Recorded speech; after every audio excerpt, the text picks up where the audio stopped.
Nationals MP Michael McCormack has revealed that he'll back Barnaby Joyce's private members bill to repeal net zero. The two former Deputy Prime Ministers have criticised the party leader David Littleproud's handling of the May election defeat. Mr McCormack previously supported net zero by 2050, but has now decided to join Barnaby Joyce's campaign against the policy. And Mr Joyce added that he'd back Michael McCormack if he ran for Nationals leadership in the future. Ouch. Joining us live now from Canberra is Nationals leader David Littleproud. David, we're barely a day in and already a potential coup. Are you still going to be leader by the end of the first week? Look, mate, I'm pretty relaxed about the situation. I think what is important in the National Party and the culture of the National Party is that the party room determines our policy positions. Individuals rightfully have their place to be able to bring forward their own policies, but the majority of the party room, their position, my job is to represent that and to take that forward. And we've done that, and we're doing that again on net zero. One of the first things I did after this election was to have a review into that, and I've asked Matt Canavan and Ross Cadell to lead that process, an internal process that they're now looking at, making sure that we're looking at this policy through the eyes of economics and physics and understanding the real impacts that net zero is having on regional rural communities, the burden they're asking us to bear. We're trying to achieve the impossible rather than doing what's sensible. And I think this is where we're being pragmatic as a party room to look at it, and I respect the right that individuals want to bring forward their own private members bill. That's what democracy is all about. Sure. Have you spoken to Michael or Barnaby about it? Not today. The private members bill, Barnaby's made it very clear to the party room in a very respectful way that he was going to bring it forward. The party room has got to a position that they want to be able to review this policy and look through the details of it and get new third-party advice around what it looks like and what it's costing our jobs, our economy and regional Australia. That's the process that I'll represent as the leader of the party room that's made that determination. And I'm very confident that Matt Canavan and Ross Cadell can lead that and bring that information to us over the coming months for us to get to our position as the Nationals. How about you personally? Do you still support net zero? Well, I have real concerns about what I'm seeing on the ground. And as I say, I think what net zero unfortunately has become is about trying to achieve... Well, we're trying to achieve the impossible rather than doing what's sensible. And when we go back to why, one of the reasons why the Nationals, the vast majority of the party room didn't want to sign up to the coalition after the last election was that we weren't confident that nuclear energy would be part of that mix. And we don't want to see our landscape ripped up with transmission lines, solar panels and wind turbines. I've got 3 or 4 significant projects going on in my electorate at the moment. They are tearing families apart. They are tearing communities apart. And when you look at what's happening around the world is actually realising it's a lot harder than what they expect.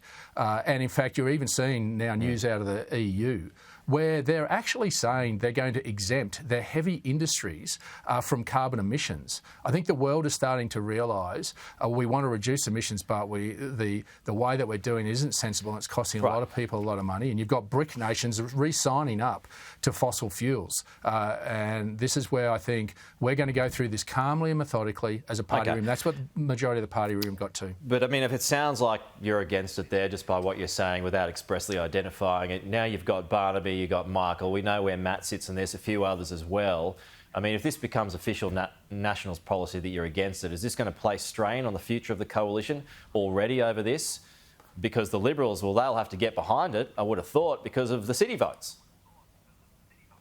Yeah, well, I think we don't want to preempt anything, but the reality is the Liberal Party are going through their own internal process of reviewing this, and we'll feed our position and their position into this joint committee that's been created by Susan Lee. But we'll be open and pragmatic about that and honest. And what you've got, and I've always had the courage since I've led, whether it be on the voice, whether it be on nuclear, whether it be on divestiture powers, on the Regional Australia Future Fund, that we'll be upfront and honest. Yeah. We'll stand and have the courage of our conviction, and I'm not afraid to do that. But the will of the room will determine that, not individuals. Well, just further to that, I mean, if Michael McCormack changes his view, might you change yours when it comes to net zero?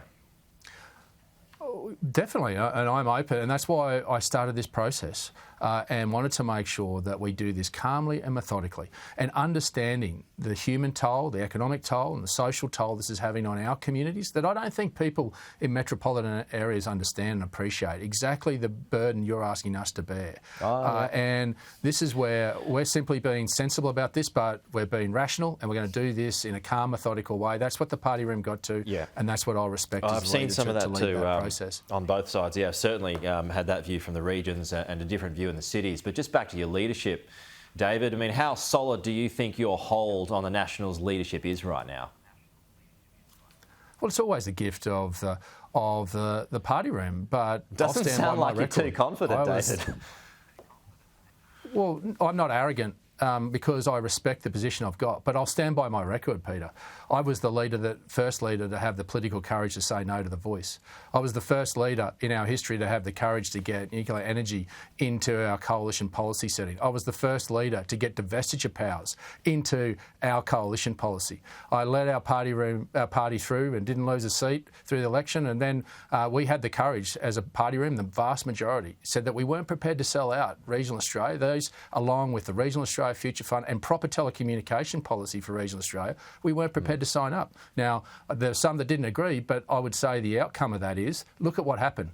The Liberal Party agreed to all our demands, and we turned up with an economic portfolio at the end of it. So I'm comfortable in my own skin. Okay. I'm relaxed. I want to leave a legacy, and I think I've just left a legacy for the last 3 years I've been there, but I'll continue to look at it. And net zero will be, if that's where the party room is, I'll have the courage to follow our party room and lead our party room to the next debate. All right. So with all of that said, do you sense or do you fear that a move will eventually come for your job? Oh, look, I don't wake up in the morning worrying about that. If you do that, if you're focused on yourself, Peter, then you're not focused on what you're trying to achieve. And what I want to achieve is building on that legacy that I've been able to build up with my party room in leading them, because it hasn't been my individual decision. It's been the decision of the collective, in trusting the collective. That's leadership. It's not grandstanding as an individual, but saying to trust the party room and trusting the collective. Now, I trust the collective, and whenever that time comes, when my time's to leave, all I want to do, Peter, is put my head on a pillow at night knowing I've done my best, but I can look back and say I've left a legacy, and I can look back and say I've left a legacy and I intend to leave a bigger one if I'm given an opportunity to. All right. Well, David Littleproud, it's always good to talk to you. Thank you so much for your time this morning.